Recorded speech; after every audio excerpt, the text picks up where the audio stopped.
Bonjour à tous. Alors moi c'est Sophia du blog de la coiffure, je suis coiffeuse et je partage avec vous tout ce qui touche à la coiffure. Et justement dans cette vidéo on va parler de coupe parfaite ou plutôt comment faire une coupe parfaite même si t'es débutant. Alors juste avant de commencer, abonnez-vous à la chaîne en cliquant ici, c'est gratuit et on ne parlera que de coiffure. Également pour les nouveaux qui passent par ici et qui veulent apprendre la coiffure, devenir coiffeur, coiffeuse, vous pouvez retrouver le guide gratuit, le matériel essentiel et indispensable pour apprendre la coiffure juste en bas dans la description. Revenons maintenant à notre sujet, comment faire une coupe parfaite. Alors dans cette vidéo, je ne vais pas vous parler d'une coupe en particulier, je vais vous parler de ce qu'il faut absolument faire pour avoir une coupe parfaite et qu'elle soit surtout parfaite aux yeux de votre client. Alors dans cette vidéo, je vous parle pas de comprendre ce que votre client souhaite et de faire ce qu'il ou elle vous a demandé. Ça, on va dire que c'est OK, c'est la suite.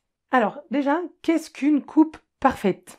C'est tout simplement une coupe travaillée, sans défaut, peaufinée, où il n'y a rien à rectifier et rien à redire. En gros, le truc qui fait un peu peur aux débutants qui s'imaginent que c'est presque impossible en commençant leur apprentissage, alors que c'est possible. D'ailleurs, cette vidéo n'est pas que pour les débutants, elle est aussi pour tous les coiffeurs rebelles qui ne vont pas jusqu'au bout des choses, ou ceux à qui on ne leur a tout simplement pas appris ou qui ne savent pas. Alors, comment faire une coupe parfaite où il n'y a rien à redire et ni à rectifier? Eh bien, premièrement, en faisant toujours les retouches à sec après votre coupe, après le coiffage ou plus précisément après le brushing. Oui, car même si on s'applique énormément lors de la coupe sur cheveux mouillés, il faut toujours des retouches sur cheveux secs. Pourquoi? Car on n'a absolument pas le même rendu sur un cheveu mouillé et un cheveu sec. C'est bête ce que je vais vous demander, mais est-ce que vos cheveux mouillés, c'est la même chose que vos cheveux séchés? Ils ont le même tombé? Ils ont le même aspect? Est-ce que coiffer vos cheveux mouillés, c'est le même rendu, la même chose que coiffer vos cheveux séchés? Non, du tout, on est d'accord. Et bien c'est pareil pour la coupe. Lorsque vous coupez sur cheveux mouillés, vous ne voyez pas le rendu exact sur cheveux séchés. Et sur cheveux séchés, c'est ce qui nous intéresse le plus. Bah oui, votre cliente, elle n'est pas venue se faire une coupe pour que ce soit joli sur cheveux mouillés uniquement. Ah mais si, je kiffe ma coupe spéciale pour cheveux mouillés, moi. Ah bon? Ah bah oui, j'ai juste à ramener mon vaporisateur partout avec moi et je me fais des retouches dans la journée. C'est top, juste à vaporiser de l'eau et ma coupe est juste parfaite. Ok, vous avez compris, c'est pas trop ce que recherchent les clientes. Donc, une fois les cheveux séchés, pendant le coiffage et après le coiffage, on fait ces retouches. On peut complètement métamorphoser une coupe avec les retouches à sec. Pour vous donner un petit exemple, une coupe sans retouche, c'est un peu comme une coupe Playmobil mal taillée. Et avec retouche, ça va complètement sculpter la coupe, supprimer tous les petits défauts, donner le style, travailler le rendu et le tombé. Alors comment on fait ça? On vérifie bien ses longueurs, on travaille le rendu et le tombé en faisant des retouches au ciseau sculpteur ou au phaser selon vos préférences, selon les cheveux. Bref, voilà, on retravaille complètement la coupe en regardant tous les petits détails possibles. En second, pour que la coupe soit parfaite aux yeux de votre cliente ou client, on la fait participer, qu'elle sache ce qu'elle veut ou pas trop car elle s'y connaît pas du tout. On fait participer la personne. Par exemple, lui demander si elle veut qu'on effile un petit peu plus ou pas, que là, par exemple, c'est bon, mais certaines personnes préfèrent qu'on effile un peu plus à certains endroits que d'autres selon la coupe. Vraiment, vous la faites participer. N'hésitez pas à lui dire regardez, n'hésitez pas à toucher vos cheveux, dites-moi ce que vous en pensez. Comme ça, on regarde ensemble et puis on fait des petites retouches ensemble pour faire exactement ce que vous voulez au millimètre près. Puis, selon la cliente, vous faites selon elle ou vous l'aidez, vous regardez avec elle et vous lui demandez si ça lui convient. Voilà, parce qu'il y a des clientes qui sont très exigeantes et qui savent exactement ce qu'elles veulent. Et ce genre de cliente peut énormément vous faire évoluer. Même si au premier abord, on peut se dire c'est des casse-bonbons.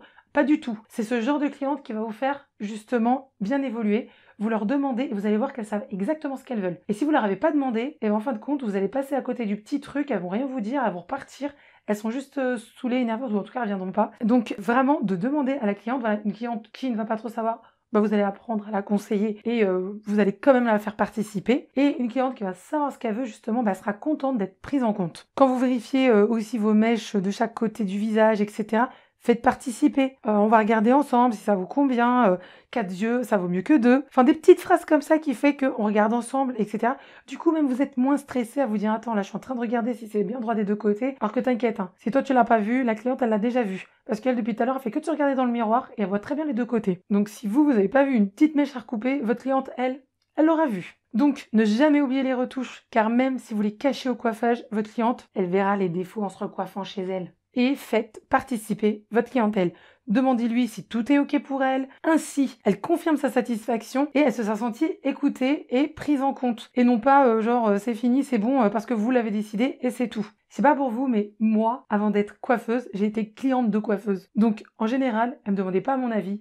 Et franchement, si elle me l'avait demandé, j'aurais toujours un truc à redire. C'est pas que je suis casse mon bon, mais il y a clairement des fois, c'est complètement négligé. Les retouches à sec sont pas faites par tout le monde. C'est incroyable. Je vous raconterai dans une autre vidéo ce qui m'est arrivé il y a pas si longtemps que ça, en allant dans un salon de coiffure. Et justement, il n'y avait pas eu de retouche à sec. Je vous raconterai ça peut-être dans une autre vidéo, on verra si ça vous intéresse ou pas. Dites-le moi en commentaire. Je vous raconterai une coiffeuse s'étant fait mal coiffer par une autre coiffeuse. Donc, de prendre en compte l'avis de votre clientèle sur les dernières retouches et faire participer le client, vraiment c'est ce qui fera que la coupe sera parfaite aux yeux de votre client et en plus c'est le principal intéressé. Hein. Donc si pour votre client c'est parfait parce que vous lui avez tout demandé, la personne elle a vu avec vous, pour elle tout est ok, c'est que votre coupe est parfaite et qu'il n'y a rien à rectifier. Et comme je vous l'ai dit, vraiment de demander au client, ça va même vous permettre à vous en tant que débutant de voir des choses que vous n'auriez pas vues, de penser à des choses que vous n'avez pas pensé au premier abord. Mais chaque client se voit différemment, chaque client fait ses petits détails différemment, vous voyez. Donc retenez bien ces deux choses indispensables pour une coupe parfaite.